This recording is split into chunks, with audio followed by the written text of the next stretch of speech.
ang top 3 na karaniwang phobia ng mga tao sa buong mundo. Una, ang pagsasalita sa harapan ng maraming tao. Pangalawa, gagamba. Pangatlo, mga matataas na lugar.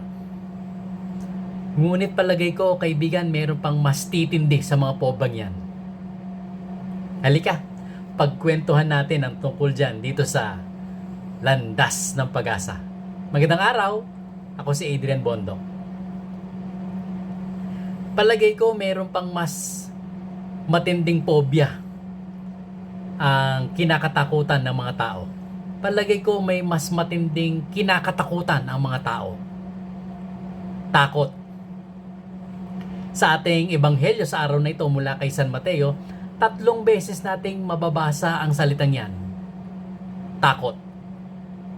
Marahil kaibigan, yan ang gusto ni Kristo na pagtuunan mo ng pansin sa araw na ito sa iyong pagdadasal at pagninilay. Sinong tao, anong mga bagay, anong mga pangyayari ang nagdudulot sa iyo ng matinding takot? Ang nagbibigay sa iyo ng pangamba sa buhay? Ang nagdudulot sa iyo ng pag-aalinlangan?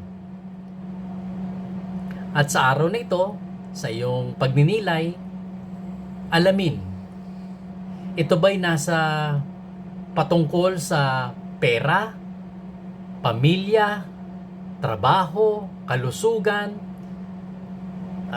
buhay sa community o sa parokya, relationships, ano man ito? Sa araw na ito, idulog ito sa harapan ng Diyos. At sigurado ko ang sasabihin ni Kristo sa iyo na mababasa din natin sa ating ebanghelyo. Ang sasabihin sa iyo, huwag kang matakot. Si Jesus ito. Ako ito. Halika, lumapit ka sa akin. Kaibigan, ano man ang iyong kinakatakutan, ano man ang nagdudulot sa iyo ng kapigatian, ano man ang mga alinlangan mo sa buhay, ipagdasal ito, pag-aralan, kumonsulta sa mga brothers and sisters sa community o sa parokya, at umaksyon. Go! Kapag sinabi ni Lord, go! At 2 bagay ang dapat mong gawin kapag narinig mo na ang salita ng Diyos. Una, gayahin natin si San Pedro. Kapag sinabi ng Diyos, halika. Aba, kaibigan, tumayo, lumunsad sa iyong bangka at simulan mo nang maglakad sa ibabaw ng tubig papunta kay Kristo. Go na. Desisyonan mo na, aksyonan mo na kung ano man yan. Huwag matakot. Si Kristo na mabuti at makapangyarihan ang tumatawag sa iyo. Pangalawa, at dito, huwag nating gagayahin si San Pedro, ha? Nung siya'y naglalakad sa ibabaw ng tubig, si San Pedro, binaling ang tingin, na-distract, inalis ang tingin kay Kristo, at pinansin ang mga alon ng tubig, ang mga unos. Ayun, nagsimulang lumubog. Kaibigan, manalig sa Diyos. Huwag kang pay-distract. Huwag magpa-distract sa mga alon, unos ng buhay, problema ng buhay, mga kapigatian. Mag-focus ka lang kay God.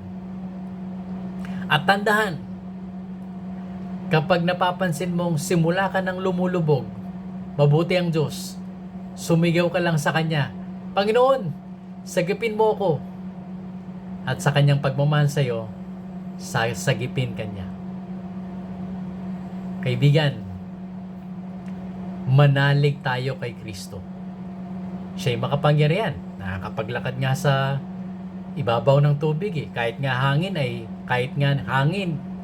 dagat, nakikinig sa Kanya eh.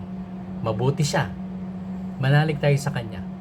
Ano man ang kinakatakot mo sa buhay, ano man ang mga alinlangan mo, ano man ang mga pagdududa mo sa buhay, idulog kay Kristo.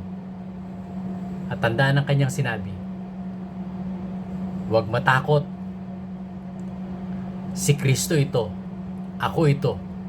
Halika. Maraming salamat kaibigan sa iyong pakinig sa aking munting reflection. Kung ikaw ay na-bless, paki-share ang video na to at paki-like na rin po ang aming Facebook page, Pathways of Hope. Maraming salamat kaibigan and God bless you!